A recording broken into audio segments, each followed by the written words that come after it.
Hello, मेरा नाम है विकास राजोरा। मेरा सब्जेक्ट है बायोलॉजी। आज स्टार्ट करेंगे सेकंड चैप्टर 11th क्लास से। 11th क्लास का सेकंड चैप्टर आज हम स्टार्ट करेंगे, जिसका नाम है बायोलॉजिकल क्लासिफिकेशन। स्टार्ट हो रहा है बायोलॉजिकल क्लासिफिकेशन, यानी कि लिविंग ऑर्गेनिज्म की क्लासिफिकेशन। कब कहां से स्टार्ट हुई? तो जब से सिविलाइजेशन हुआ, तो सिविलाइजेशन के बाद लोगों ने ऑर्गेनिजम्स को अपनी जरूरत के अकॉर्डिंगली ग्रुप्स में बांट दिया। कोई पर्टिकुलर या साइंटिफिक क्लासिफिकेशन नहीं था। जिसको जिस चीज की जरूरत थी उसी के अकॉर्डिंगली वो चीजें बंटती चली गई। लेकिन फिर एक साइंटिस्ट हुआ, Aristotle, father of biology and father of zoology. ये बायोलॉजी और जूलॉजी दोनों के फादर थे अरिस्टोटल, और बॉटनी के हैं थियोफ्रेस्टस। अरिस्टोटल ने ऑर्गेनिजम्स को किस तरीके से बांटा? अगर प्लांट की बात करें तो प्लांट को उसने 3 कैटेगरी में बांट दिया: ट्री, हर्ब्स, श्रब्स। बहुत बड़े, बीच के और बिल्कुल छोटे।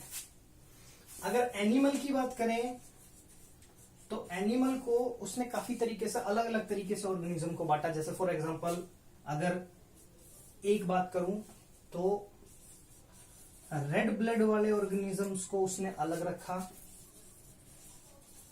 और जो कलरलेस थे या जिनमें रेड ब्लड नहीं था उनको अलग रखा। दूसरा, उसने हैबिटेट के अकॉर्डिंगली भी ऑर्गेनिज्म को बांटा था। हैबिटेट मतलब वाटर में रहने वाले, लैंड पर रहने वाले और उड़ने वाले, फ्लाई करने वाले, एक्वेटिक और टेरेस्ट्रियल। तो इसके अकॉर्डिंगली अरिस्टोटल ने ऑर्गेनिजम्स को बांट दिया। लेकिन ये कब बदल गया? जब एक साइंटिस्ट आया, और उस साइंटिस्ट का नाम था कैरोलस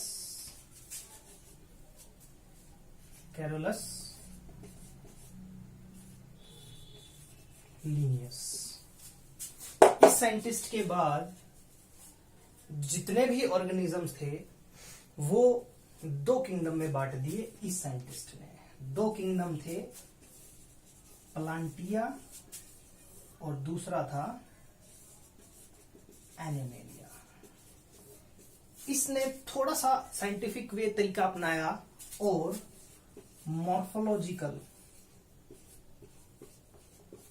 मॉर्फोलॉजिकल कैरेक्टरिस्टिक्स के अकॉर्डिंगली ऑर्गेनिजम्स को 2 कैटेगरी में बांट दिया, प्लांटिया और एनिमेलिया। और लंबे टाइम तक यही चलता रहा।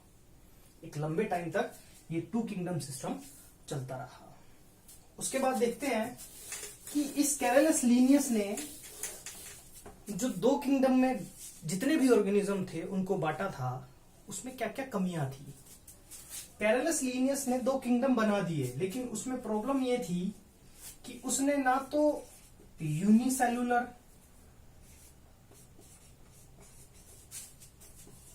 और मल्टीसेलुलर, इनको अलग अलग कैटेगरी में नहीं रखा। दूसरा, प्रोकैरियोटिक और यूकैरियोटिक, इनमें भी कोई डिफरेंस नहीं किया उसने। तीसरा, एक और कैरेक्टर उसने नहीं देखा, या ये कह सकते हैं हम कि एक और कैरेक्टर के बेस पर उसने ऑर्गेनिज्म को डिवाइड नहीं किया। वो था ऑटोट्रोपिक और हेटेरोट्रोपिक। ये उसके क्लासिफिकेशन में कुछ कमियां थी, यानी कि यूनिसेलुलर और मल्टीसेलुलर को उसने अलग नहीं किया, प्रोकैरियोट यूकैरियोट को अलग नहीं किया, ऑटोट्रोफिक और हेटेरोट्रोफिक यानी कि मोड ऑफ न्यूट्रिशन वो भी उसने इग्नोर किया। तो लंबे टाइम तक यही क्लासिफिकेशन चलता रहा, लेकिन धीरे धीरे अलग अलग साइंटिस्ट हुए और उन्होंने इन चीजों को नोटिस किया। और नोटिस किया तो उन्होंने जो अभी तक एक कैरेक्टर चला आ रहा था कि मॉर्फोलॉजी के बेस पर ऑर्गेनिज्म को क्लासिफाई किया जा रहा था, तो इसमें कुछ और कैरेक्टर भी ऐड कर दिए गए मॉर्फोलॉजी के अलावा। जैसे फॉर एग्जांपल सेल टाइप, दूसरा ऑर्गेनाइजेशन,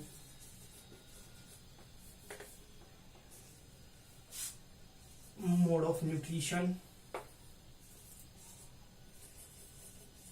ऑर्गेनिज्म का मोड ऑफ न्यूट्रिशन क्या है, और एक और सबसे इंपॉर्टेंट इवोल्यूशनरी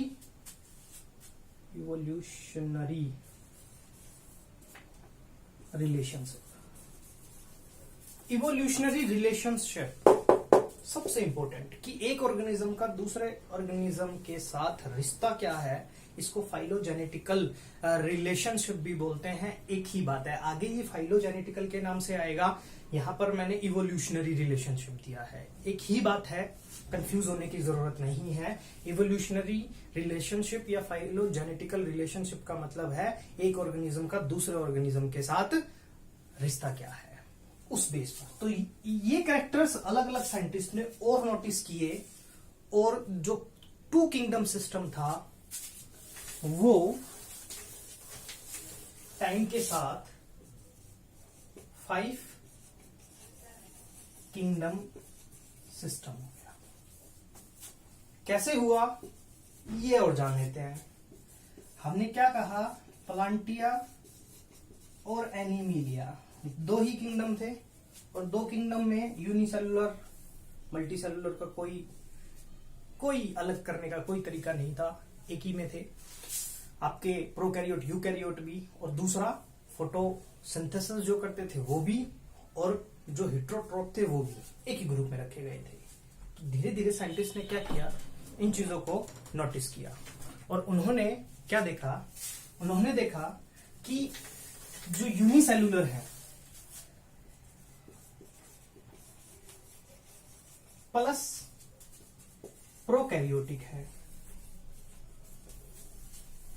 एक साइंटिस्ट ने क्या किया, यूनिसेलुलर प्लस प्रोकैरियोट जितने भी ऐसे ऑर्गेनिज्म पाए जाएं उनको एक किंगडम में रखा जाए, और उस किंगडम का नाम रख दिया उसने मोनेरा। साइंटिस्ट का नाम था कोपलैंड। इस साइंटिस्ट ने जितने भी यूनिसेलुलर थे प्लस प्रोकैरियोट थे, प्रोकैरियोट मतलब न्यूक्लियस अब्सेंट, जिनमें न्यूक्लियस अब्सेंट था, सबको उठाया मोनेरा में डाल दिया। उस साइंटिस्ट का नाम था कोपलैंड। हमारा एक हो गया। दूसरा जो किंगडम बनाया गया प्रोटिस्टा। इसमें किसको रखा गया, इसमें unicellular plus eukaryotic, unicellular plus eukaryotic यानी कि सिंगल सेल थे वो, और यूकैरियोटिक जिनमें न्यूक्लियस प्रेजेंट होता है। राइटिंग थोड़ा सा मैं शॉर्ट में लिख रहा हूं क्योंकि वीडियो ज्यादा लंबी हो जाती है अगर मैं थोड़ा सा स्पीड ना दिखाऊं तो। चलो, तो प्रोटिस्टा में यूनिसेलुलर प्लस यूकैरियोटिक को रखा गया और उसका नाम रख दिया गया प्रोटिस्टा। किस साइंटिस्ट ने प्रोटिस्टा किंगडम बनाया? एर्नेस्ट हैकल, ये साइंटिस्ट का नाम था।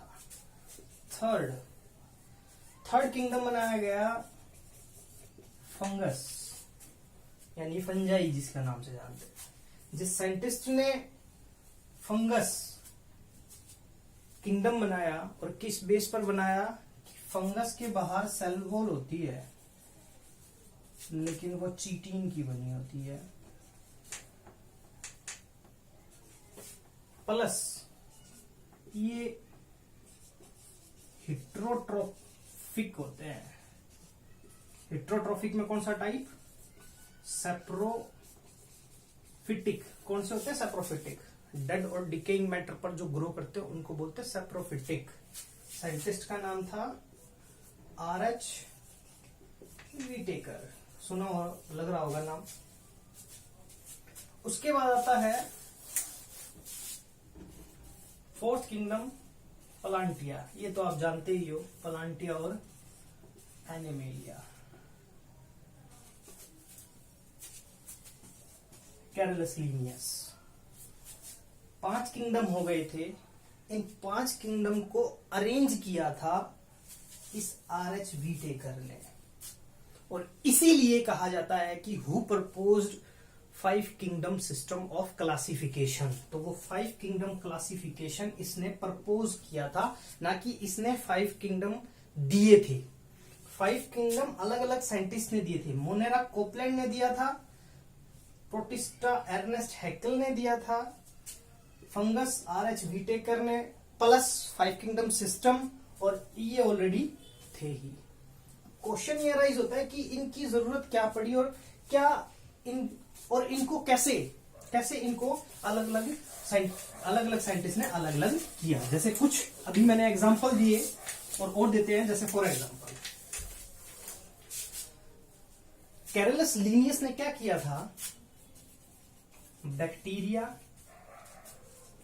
फंगस, मोसेस, आपके ब्रायोफाइट, एंजियोस्पर्म, जिम्नोस्पर्म, सबको एक ही कैटेगरी में डाला था, प्लांट या प्लांटिया। अगर हम नजर डालें, ये क्या है? ये क्या है? बैक्टीरिया, फंगस, प्लांटिया में डाला। कोई ना कोई रीजन तो रहा होगा, इसीलिए कैरलस ने प्लांटिया में डाला था। तो रीजन उसने क्या देखा था? मैंने अभी कहा था मॉर्फोलॉजिकल कैरेक्टरिस्टिक्स। कैरलस लीनियस ने मॉर्फोलॉजिकल कैरेक्टर्स देखे थे। तो क्या मॉर्फोलॉजिकल कैरेक्टर देखा इनका? Cell wall. क्योंकि बैक्टीरिया के बाहर भी सेल वॉल होती है और फंगस के बाहर भी सेल वॉल होती है। तो उसने ये नोटिस नहीं किया कि अंदर इसमें न्यूक्लियस ही नहीं है। इसमें ये नोटिस नहीं किया कि वो तो चिटिन की बनी हो, जबकि प्लांट में तो सेलुलोज की होती है। ये उसने नोटिस नहीं किया था, और इसीलिए उसने प्लांटिया में ही इन सबको डाल दिया। लेकिन बैक्टीरिया, ब्लू ग्रीन एल्गी, यानी कि जो प्रोकैरियोट थे, उनको किसने अलग कर दिया? अभी बात की थी हमने, कोपलैंड ने। तो किंगडम का क्या नाम रख दिया? मोनेरा। फिर बात आई आपके प्रोटिस्टा की, यानी कि वो ऑर्गेनिज्म जो यूनिसेलुलर थे। यूनिसेलुलर एग्जांपल ले लेते हैं, अमीबा, प्लाज्मोडियम, एनीमिलिया में डाल दिए। क्यों डाल दिए? क्योंकि सेल वॉल ही नहीं थी। लेकिन उसने एक चीज नोटिस नहीं की कि ये यूनिसेलुलर है प्लस ये यूकैरियोटिक है। तो इसीलिए जो अर्नेस्ट हैकेल है, उसने क्या किया? जो यूनिसेलुलर थे, यानी कि आपके जो प्लाज्मोडियम थे, अमीबा था, इन सबको वहां से निकाला। जो मल्टी सेलुलर थे, यानी कि जो एनिमल थे या एनिमिलिया थे, वो मल्टी सेलुलर थे। तो उन मल्टी सेलुलर से निकाला और यूनिसेलुलर प्लस यूकैरियोट की एक अलग कैटेगरी बना दी, जिसका नाम रख दिया उसने प्रोटिस्टा। नेक्स्ट देखते हैं। उसके बाद फिर आया फंजाई का बारी, यानी कि कौन सा किंगडम? फंगस। ये कैसे बना? R.H. व्हिटेकर ने कैसे फंगस को अलग किया? अब फंगस को आप ध्यान से देखें, इसका एक कैरेक्टर अगर मॉर्फोलॉजिकली देखें, और उसे भी अगर हम केमिकली ना देखें, तो एक कैरेक्टर प्लांट से मिलता है, और वो है सेल वॉल का। कि सेल वॉल जो है वो फंगस में भी होती है और प्लांट में भी होती है। तो उस बेस पर कैरलस लीनियस ने तो इन्हें प्लांट में डाल दिया था। लेकिन R.H. व्हिटेकर ने क्या देखा कि फंगस की सेल वॉल चिटिन की बनी हुई है, लेकिन प्लांट की सेलुलोज से बनती है। इसीलिए उसने क्या किया? अर्नेस्ट हैकेल ने इन फंगस को प्लांटिया से निकालकर अलग से किंगडम बनाया फंगस। दूसरा एक और कैरेक्टर भी देख सकते हैं इसका, for example mode of nutrition. Plantae में प्लांट्स यानी कि जो अपना खाना खुद बना सकते हैं, और फंगस को पहले प्लांटिया में रखा था, जबकि फंगस तो अपना खाना खुद बना ही नहीं सकती, हिट्रोट्रोपिक होती है, बेसिकली सैप्रोफिटिक होती है, डेड और डिकेइंग ऑर्गेनिज्म से अपना फूड ऑब्टेन करती है। तो ये भी रीजन था कि जो मोड ऑफ न्यूट्रिशन था, क्योंकि हमने पहले ही बात की थी कि जो कैरलस ल्यूनियस था वो मॉर्फोलॉजिकल था, उसके अलावा और भी कैरेक्टर को देखा गया बाद में, और उन्हीं बेसिस पर 5 किंगडम तो हमारे सामने है कि और कैरेक्टर क्या देखे गए, उन्हीं की हम बात कर रहे हैं। तो इस तरीके से जो है फंगस किंगडम अलग हुआ, और उस तरीके से फिर जो प्लांटिया और एनिमेलिया है, इन 2 किंगडम में से 3 किंगडम और निकल गए, और टोटल बन गए हमारे 5 किंगडम सिस्टम। कैरेक्टरिस्टिक्स क्या देखे, अभी हमने बात की, तो किन कैरेक्टरिस्टिक्स के बेसिस पर ये 3 किंगडम और ऐड हो गए, वही सेल टाइप, ऑर्गेनाइजेशन क्या है, मोड ऑफ न्यूट्रिशन क्या है, इवोल्यूशनरी रिलेशनशिप, सबसे जरूरी इवोल्यूशनरी रिलेशनशिप ऑर्गेनिजम्स के बीच में देखा गया।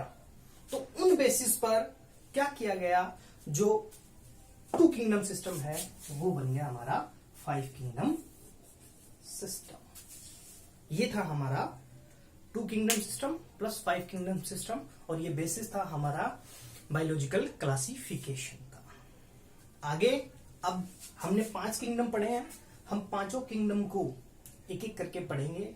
Monera, Protista, fungus, Plantae, Animalia. Second chapter में मोनेरा आएगा, दूसरा आपका प्रोटिस्टा और तीसरा फंगस है। ये 3 हम नेक्स्ट वीडियो में डिस्कस करेंगे। Thank you.